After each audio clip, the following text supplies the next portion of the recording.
Imam Syafi'i merupakan ulama cerdas yang meletakkan rumus ilmu usyul fikih, sebuah rumusan yang membangun fikih itu sendiri. Artikel ini akan mengenalkan kepada pembaca tokoh keempat dari imam-imam mazhab, dialah Imam Ahmad bin Hanbal. Beliau adalah seorang ahli fikih sekaligus pakar hadits di zamannya. Perjuangan besarnya yang selalu dikenang sepanjang masa adalah perjuangan membela akidah yang benar. Sampai-sampai ada yang menyatakan, Imam Ahmad menyelamatkan umat Muhammad untuk kedua kalinya. Pertama, Abu Bakar menyelamatkan akidah umat ketika Rasulullah wafat, dan yang kedua Imam Ahmad lantang menyerukan akidah yang benar saat keyakinan sesat khalqu Al-Quran mulai dilazimkan. Nasab dan masa kecilnya, beliau adalah Abu Abdillah, Ahmad bin Muhammad bin Hanbal As-Syaibani.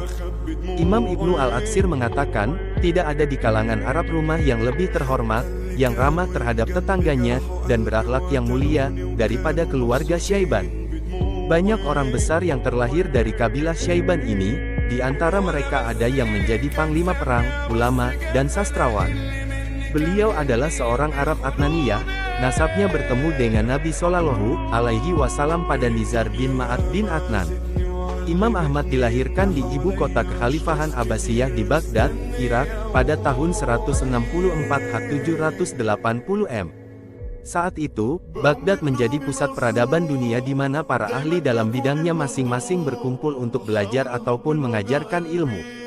Dengan lingkungan keluarga yang memiliki tradisi menjadi orang besar, lalu tinggal di lingkungan pusat peradaban dunia, tentu saja menjadikan Imam Ahmad memiliki lingkungan yang sangat kondusif dan kesempatan yang besar untuk menjadi seorang yang besar pula. Imam Ahmad berhasil menghafalkan Al-Quran secara sempurna saat berumur 10 tahun. Setelah itu ia baru memulai mempelajari hadits. Sama halnya seperti Imam Syafi'i, Imam Ahmad pun berasal dari keluarga yang kurang mampu dan ayahnya wafat saat Ahmad masih belia.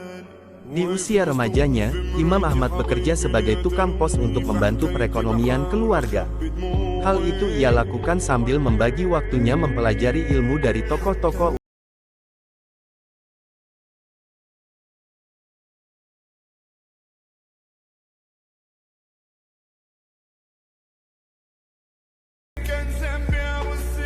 Perjalanan menuntut ilmu.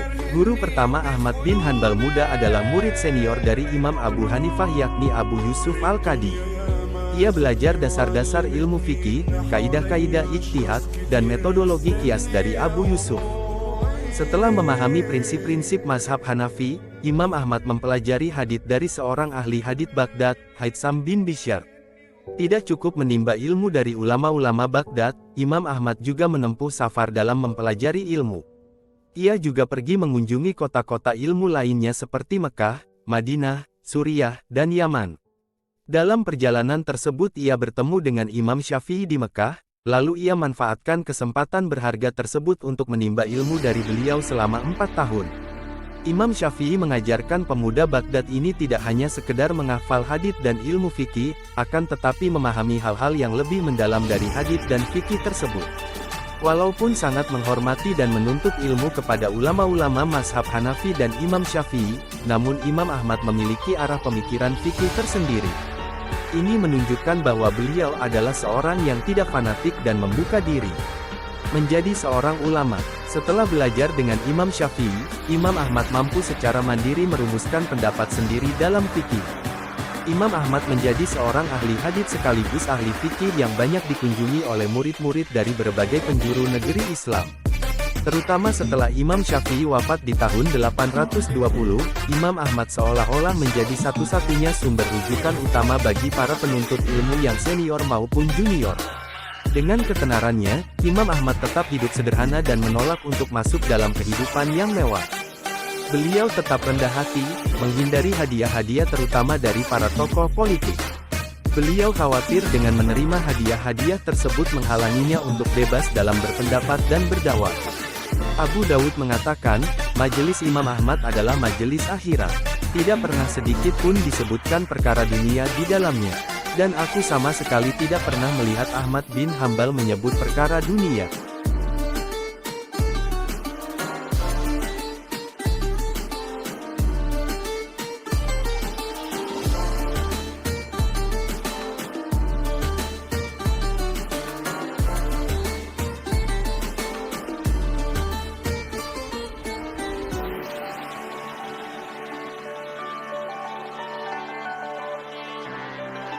Masa-masa penuh cobaan. Pada tahun 813 sampai 833, dunia Islam dipimpin oleh Khalifah Al-Ma'mun, seorang khalifah yang terpengaruh pemikiran Mu'tazilah. Filsafat Mu'tazilah memperjuangkan peran rasionalisme dalam semua aspek kehidupan, termasuk teologi. Dengan demikian, umat Islam tidak boleh hanya mengandalkan Al-Quran dan Sunnah untuk memahami Allah, mereka diharuskan mengandalkan cara filosofis yang pertama kali dikembangkan oleh orang Yunani kuno.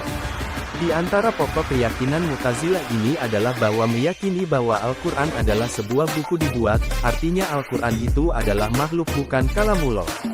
Al-Ma'mun percaya pada garis utama pemikiran Mu'tazilah ini, dan ia berusaha memaksakan keyakinan baru dan berbahaya tersebut kepada semua orang di kerajaannya termasuk para ulama.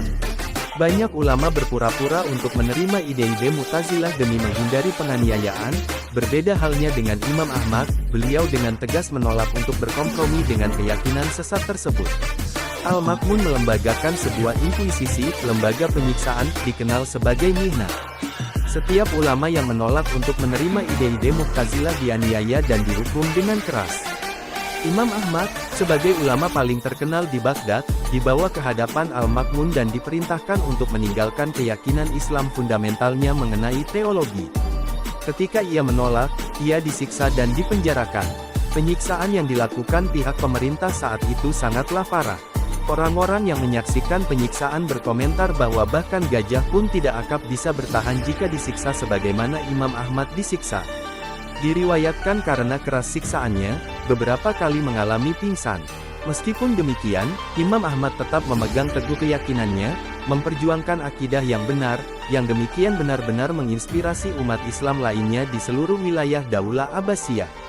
Apa yang dilakukan Imam Ahmad menunjukkan bahwa umat Islam tidak akan mengorbankan akidah mereka demi menyenangkan otoritas politik yang berkuasa. Pada akhirnya, Imam Ahmad hidup lebih lama dari Al-Ma'mun dan Khalifah Al-Mutawakkil mengakhiri mihnah pada tahun 847 M. Imam Ahmad dibebaskan, beliau pun kembali diperkenankan mengajar dan berceramah di kota Baghdad.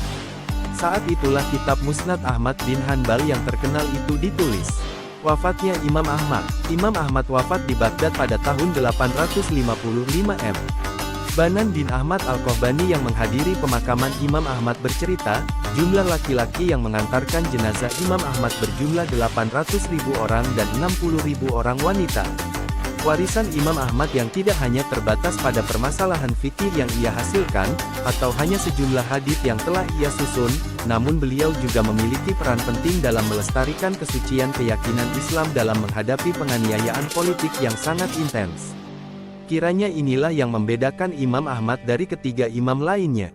Selain itu, meskipun secara historis mazhab Hanbali adalah mazhab termuda dalam 4 mazhab yang ada, banyak ulama besar sepanjang sejarah Islam yang sangat terpengaruh oleh Imam Ahmad dan pemikirannya, seperti Abdul Qadir Al-Jailani, Ibnu Taimiyah, Ibnu Al-Qayyim, Ibnu Katsir, dan Muhammad bin Abd al-Wahhab.